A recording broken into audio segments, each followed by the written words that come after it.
Bienvenue sur la chaîne Rêve ou Réalité. Aujourd'hui, nous allons parler de ratio de transformation avec la prospection par appel téléphonique et par leads plan.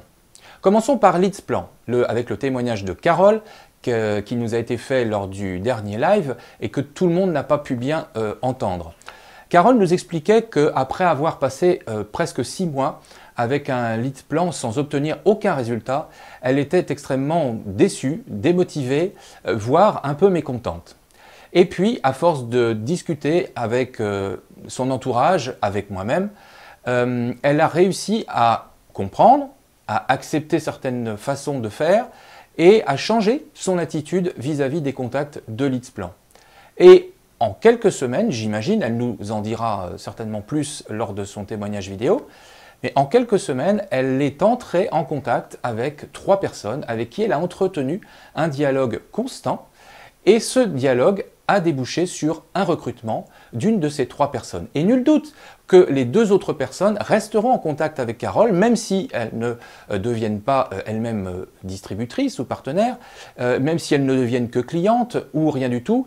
Nul doute qu'elles vont parler de Carole à leurs amis, car c'est une personne qui donc maintenant est rentrée dans leur cercle de connaissances amicales. Donc, leads plan, ça fonctionne. Leads plan, si on met les outils en place, et ce que Carole n'a pas encore complètement terminé de faire, ce qui prouve qu'elle aura encore plus de résultats lorsqu'elle aura implanté tous les outils de communication et d'information des contacts, ça prouve que si on n'essaye pas de transformer lead plan à sa façon de prospecter, mais que l'on s'approprie leads plan en s'y adaptant, on peut avoir des résultats sur l'année. Maintenant, voyons le témoignage parlons du témoignage de Marie. Marie qui utilise prospectiform.com, donc des fiches tout à fait classiques, traditionnelles, avec téléphone pour pouvoir procéder à des scripts d'appel. Marie a acheté donc des fiches Prospectiform, 50 fiches Prospectiform.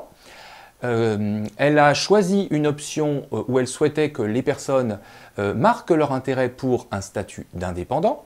Elle a choisi donc une période d'inscription pour elle sans importance et elle a choisi, son exigence était que les prospects soient situés dans une zone à 50 km autour de la ville où elle exerce son activité. Voici ce que Marie nous remonte comme information. Sur 45 prospects reçus et traités, 17 injoignables, dont 4 avec des téléphones erronés, email envoyé, resté sans réponse. Et 11 pas de conversation, malgré 3 appels et 2 SMS.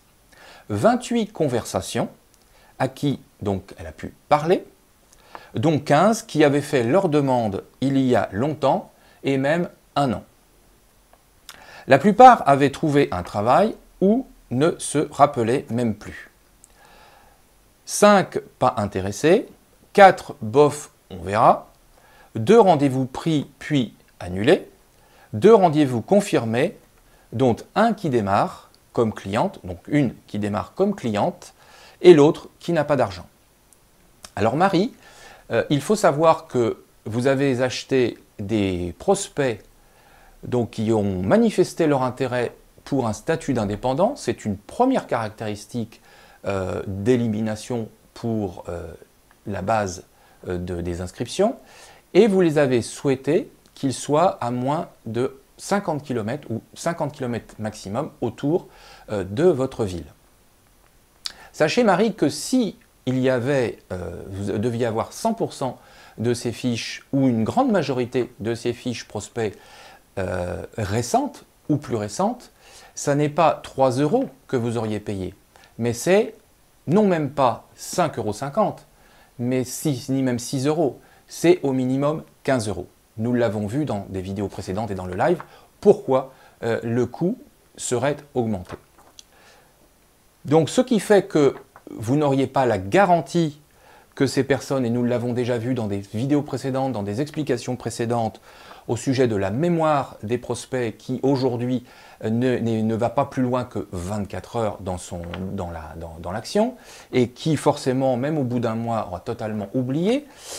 Donc vous vous retrouvez avec des prospects finalement qui seraient plus chers et avec un déchet qui correspond, enfin un déchet, avec un taux de répartition parmi les différentes catégories des fiches traitées ou non traitées qui est tout à fait conforme à la normale et à la moyenne de ce que vous pouvez avoir sur prospectiform.com comme sur n'importe quelle autre plateforme de prospection. 17 injoignables pour 28, ça représente à peu près donc 60% de personnes que vous avez pu joindre, ce qui est tout à fait, je dirais malheureusement, tout à fait normal. Qu'allez-vous faire de ces fiches-là que vous n'avez pas pu utiliser et qui n'ont rien donné immédiatement? Allez-vous faire des relances? Allez-vous continuer à entretenir une information? La réponse est très probablement non. Vous avez donc perdu la somme qui s'affiche. Il est très simple de comprendre que cette somme perdue pourrait soit être réinvestie dans de nouvelles fiches, soit investie dans une communication, dans un budget communication de votre entreprise, de votre activité. Au même titre que vous avez un budget électricité, un budget prospection, vous devez vous faire un budget communication, relations publiques. Alors, dans les relations publiques, dans les communications, vous allez trouver Facebook, vous allez trouver votre blog. La communication, ça va vraiment être le budget qui va être consacré à entretenir une relation avec les personnes. Parce que dans les personnes donc, qui n'ont pas pu être jointes, donc dans les 17 personnes qui n'ont pas pu être jointes, rien ne vous dit que ces personnes n'auraient pas ouvert un message que vous leur auriez adressé. Même si vous avez donc envoyé 2 SMS, quel était d'ailleurs le message de ce SMS? Il serait très intéressant de savoir comment vous avez formulé ce SMS. Qui étaient ces personnes? Moi, ce que je vous conseillerais, c'est de mettre ces prospects que vous n'avez pas pu traiter, plutôt que de les mettre ou en archive ou à la poubelle, mettez-les dans un lead plan. Et lorsque vous faites le total entre le prix que vous avez payé des fiches qui sont certes plus anciennes, qui donc en théorie, et je dis bien en théorie seulement, qui sont censées être de moins bonne qualité ou donner de moins bons résultats. Mais on a vu tout à l'heure que Carole avait réussi à concrétiser un nouveau partenaire ou une nouvelle partenaire avec des fiches qui dataient peut-être de ses premiers mois de leads plan, voire peut-être d'avant. Donc on voit bien que la problématique d'avoir fait une demande il y a 6 mois ou il y a 1 an n'est pas une problématique. Elle devient problématique parce que vous avez probablement abordé la façon de contacter, d'entrer en contact avec cette personne par rapport à une demande. Pour que cette personne soit arrivée à vous dire « j'ai fait ma demande » et vous répondre que sa demande a été faite il y a plus d'1 an, vous avez forcément à un moment donné dans la conversation, soit au début, soit au milieu, forcément abordé la question de son inscription sur un site pour un complément de revenu. Et c'est sans doute là l'erreur, en tout cas une des erreurs qui ont créé un blocage peut-être vis-à-vis du prospect. Mais ce prospect n'est peut-être pas perdu. Je vois par ailleurs que vous avez réussi à transformer, donc non pas à recruter une personne, et étant donné la marque que vous distribuez, c'est tout à fait normal puisque vous le savez, votre approche est d'avant tout produit. Votre approche est d'abord de faire adhérer une personne à votre marque, à votre produit ou à vos produits, avant qu'elle devienne distributrice à son tour ou constructrice. Elle est d'abord passée par une phase de cliente membre ou cliente, avant, vous le savez maintenant, c'est plus comme ça que ça se passe. Ce qui veut dire que vous avez certainement à cette dame parlé de l'univers produit de votre marque et également aux autres. Mais de quel univers avez-vous parlé?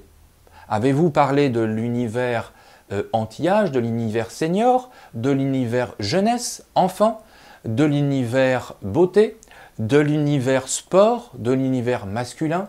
De quel univers avez-vous parlé? De quel produit avez-vous parlé? Certes, vous ne pouvez pas maîtriser, j'en suis sûr, tout l'ensemble de toute la gamme et vous êtes plus à l'aise avec une gamme plus qu'une autre. Ce qui veut dire que vous êtes peut-être passé à côté d'une accroche avec la personne parce que vous ne lui aurez pas délivré le bon message.